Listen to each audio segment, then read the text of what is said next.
This time of year, it's not unusual to see cyclists chasing miles across Idaho's highways and byways. But for one man, it's bigger than that. For Spencer Cline, it's not about how quickly he can ride from one side of the United States to the other. He's also in a race against time to raise awareness. Years ago, Spencer lost his father to a type of dementia, one that is hereditary. And learning his older brother has that gene, well, gave Spencer a bit more weight to carry on this journey across the country. Here's Hunter Funk.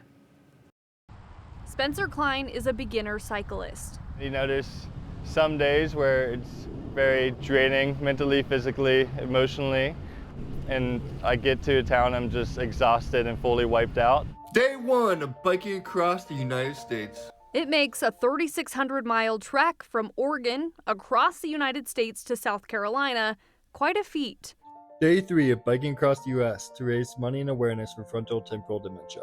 But Cline's motivation to raise awareness for a hereditary form of dementia is pedaling him forward. It's important for me to educate people on dementia, because people hear dementia, they think only happens to people who are older, and people associate it with memory loss. And, it can happen to people who are in the prime of their life, at the peak of their career with young families, and they can still be as sharp as a tack, and it's affecting their personality and changing who they are. Cline's dad died in 2012 at 56 years old after a battle with frontotemporal degeneration, or FTD.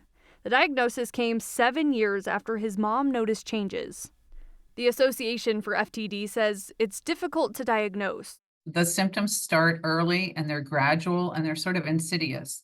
So people may start to think, something's just not right, something's unusual. And then usually what happens is there's some sort of key event or key trigger and people recognize, no, this is not normal. This is a real change for my loved one and we need to pursue this further. AFTD's senior program director says people experience major personality changes due to the deterioration of the frontal lobe. Also, it's the most common form of dementia for people under 60 with no cure.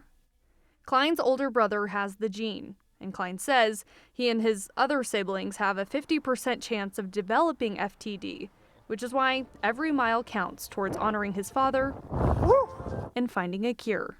I wish he was with me, but I'm doing everything I can to help find a cure and raise awareness, and I know he'd be happy.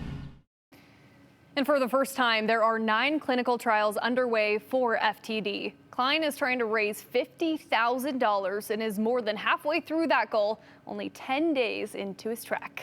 Okay, so I've been checking out some of his social media posts that he's been doing with this, and it is pretty interesting. I mean, it's kind of fun to follow along, but he's meeting some pretty interesting people along the way. Yeah, there was one story he told us. He stopped in Oregon, really small town, and he said he had to ask a woman if he could stay in their backyard, and she ended up giving him free food and the whole works. So that's awesome. Incredible. Okay, so first of all, welcome to the 208. You come from the side of the country he's heading to. Yes. And well, not originally, but from Idaho actually, but you spent some time in Carolina. So my question is, how long is it going to take him to get to South Carolina? I mean, he's saying 7 weeks is his trajectory, but he is anticipating that it might take him a little bit longer. They've already gone through 3 flat tires. Yeah, that's the thing. They had, 2 days already have been delayed. So, and the wind. He was like, that Idaho wind, and especially when he gets into Kansas, that's going to be a whole nother challenge. I know. Wait till he gets through Mountain Home. Yikes. Nuts. That's what I'm saying. All right. Again, welcome, Hunter. Thank you. I appreciate it. We'll be right back.